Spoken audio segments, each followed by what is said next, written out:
بسم اللہ الرحمن الرحیم۔ السلام علیکم ورحمۃ اللہ وبرکاتہ۔ رب ذوالجلال کے بابرکت نام سے شروع کرتا ہوں جو دلوں کے راز خوب جانتا ہے۔ میں اپنے تمام دوستوں کو امین خان وائس چینل میں دل کے گہرائیوں سے خوش آمدید کہتا ہوں اور اللہ پاک سے دعا کرتا ہوں کہ اللہ پاک آپ کے تمام جائز خواہشات کو قبول فرمائے، آمین۔ عربی میں رمضان کا مادہ رمز ہے جس کا معنی سخت گرمی اور تفتیش ہے۔ رمضان میں چونکہ روزہ دار بھوک و پیاس کی شدت محسوس کرتا ہے اس لیے اسے رمضان کہا جاتا ہے۔ رمضان کا ایک مطلب جل جانا بھی ہے، کسی چیز کا جل جانا۔ رمضان میں جل جانا، اس کا روزے سے کیا تعلق ہے؟ اس کے روزے سے تعلق یہ ہے کہ 360 دن سال میں ہوتے ہیں۔ چاند کے لحاظ سے 330 دن کے گناہ اللہ رمضان کے روزوں میں ہر روزے ہمارے گناہ جلاتے ہیں۔ بھوک لگتی ہے ایک آگ بنتی ہے، پیاس لگتی ہے ایک آگ بنتی ہے۔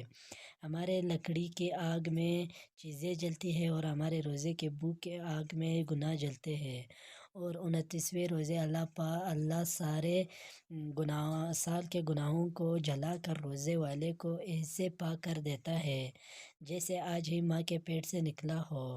حج کا مہینہ آیا، اعمال اسی طرح جیسے ہوتے ہیں۔ رمضان آیا تو میرے نبی صلی اللہ علیہ وآلہ وسلم کا اعلان ہو گیا کہ ایک فرض 70 فرائض کے برابر ہو جاتا ہے، نفل فرض کے برابر ہوتا ہے۔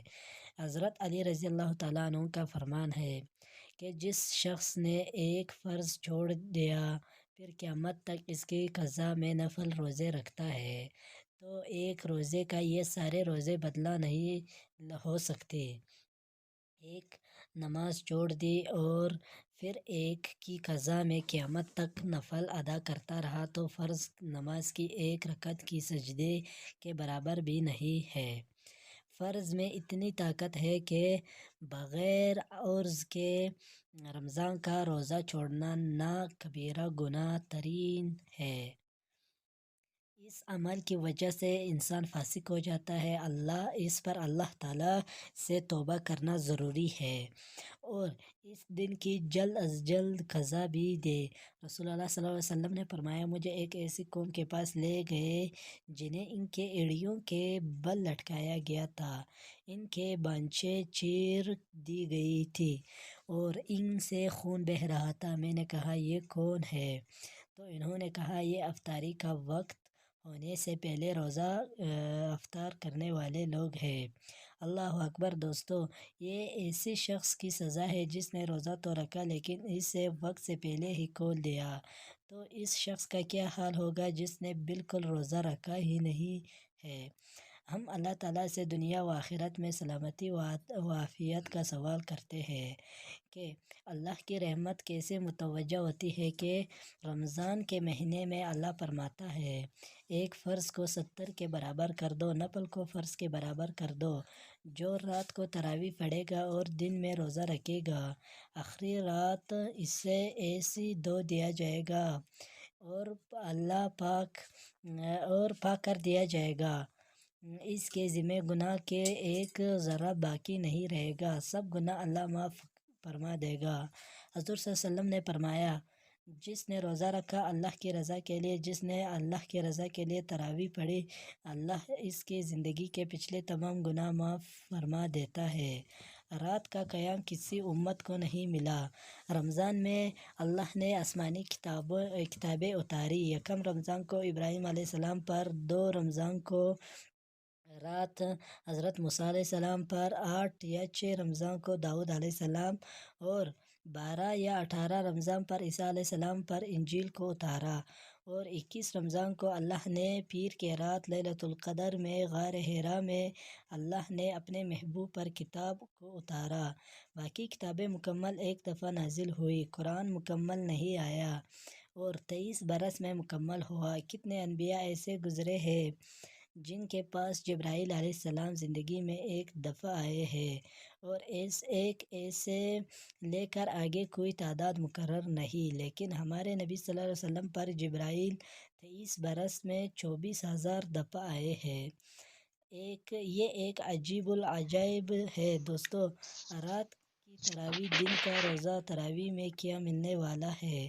حضور صلی اللہ علیہ وسلم کا فرمان ہے کہ ہر سجدے پر 1500 نیکی، تھوڑی اپنی کاروباری مصروفیت کم کرو، اپنی مشقت کم کرو، اپنے ملازموں کی بھی مشقت کم کرو تاکہ وہ بھی تراویح پڑھ سکے اور روزہ رکھ سکے۔ روزہ جسم کے پالتو چیزوں کو جلاتا ہے۔ روزہ ایک قوم پیدا کرتا ہے شیطان کے خلاف۔ وہ کیسے پیدا کرتا ہے؟ اللہ حلال کو بھی حرام کر دیتا ہے۔ جب بیوی کو بھی شوہرت سے دیکھنا حرام ہو گیا تو دوسروں کے عورتوں کو یہ حرام نظر سے کیوں دیکھے؟ جب یہ حلال کھانا چھوڑ گیا تو یہ جھوٹ کیوں بولے؟ یہ گالی کیوں دے گا؟ یہ غیبت کیوں کرے گا؟ جب یہ کان میں دوائی ڈالنا چھوڑ گیا کہ روزہ ٹوٹ جاتا ہے تو یہ اوروں کی غیبت کیوں سنے گا؟